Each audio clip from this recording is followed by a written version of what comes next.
പ്പെടുത്തിയിട്ട് ആ പെണ്ണിന്റെ രണ്ട് കാലുകൾക്കിടയിൽ ആ ചെറുപ്പക്കാരൻ ഇങ്ങനെ ഇരിക്കുമ്പോ അടുത്ത വീട്ടിലിരുന്നിട്ട് ഒരു ഉമ്മ ഇങ്ങനെ ഖുർആൻ ഓതുകയാ. അലം യഅനില്ലദീന ആമനൂ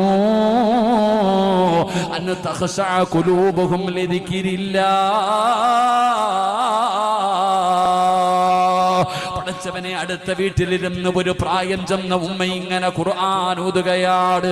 ഫുളൈൽ ഇബ്നു ഇയാദ് നോക്കുമ്പോ അതുവരെ നിലവിളിച്ച പെണ്ണുണ്ടല്ലോ, എന്നെ ഒന്നും ചെയ്യല്ലേ എന്ന് പറഞ്ഞ് നിലവിളിച്ച് കരഞ്ഞ പെണ്ണുണ്ടല്ലോ, ആ പെണ്ണ് ഫുളൈലിന്റെ മുഖത്തേക്ക് നോക്കുകയാണ്.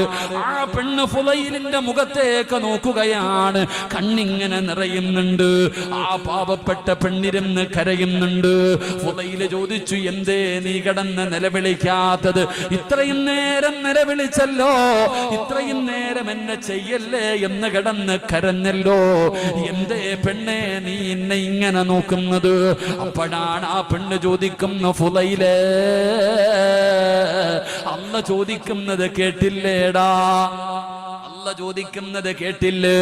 അലം യഅനില്ലദീന ആമനൂ അൻ തഖശഅ ഖുലൂബുഹും ലിദിക്രില്ലാഹ്. നന്നാകാ സമയമായില്ലേടാ, നന്നാകാ സമയമായില്ലേ? എത്ര ആസ്വദിച്ചു ഫുളൈല്, അല്ലാഹുവിനെ മറന്ന് നടന്നില്ലേ?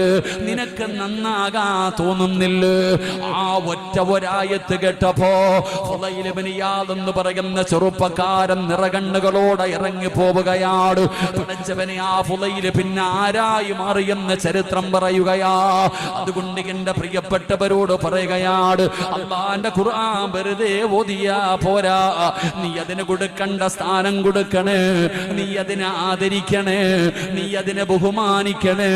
അല്ലാഹു പറയുന്നത് നീയൊന്ന് കേൾക്കണേ, അതനുസരിച്ച് ജീവിക്കാൻ നീ തയ്യാറാകണേ എന്ന് അല്ലാഹുവിന്റെ വിശുദ്ധമായ ഖുർആൻ പറയുമ്പോ, എന്റെ പ്രിയപ്പെട്ടവരെ, എത്ര ആയത്ത് കേട്ടിട്ടും ഒരു മാറ്റമില്ലടോ, എന്തെല്ലാം പറഞ്ഞു കൊടുത്തിട്ടും ഒരു മാറ്റമില്ല.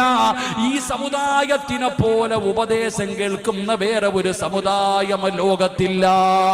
ഈ മുസ്ലിമീങ്ങളെ പോലെ ഉപദേശം കേൾക്കുന്ന, ജനിച്ചപ്പോ തന്നെ ബാങ്ക് ഇഖാമത്തും കൊടുക്കുകയാണ്, അവിടെ നിന്ന് തുടങ്ങിയ ഉപദേശമാണ്.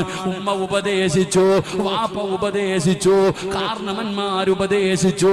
പടച്ചവനെ, മദ്രസയായി, അവിടെ നിന്നിങ്ങനെ പഠിച്ചു വഅദ് കേട്ട് മജ്‌ലിസുകൾ ഓരോന്നായി, ഓരോ ദിവസവും ഖുർആൻ കേൾക്കുന്നവരാണ്.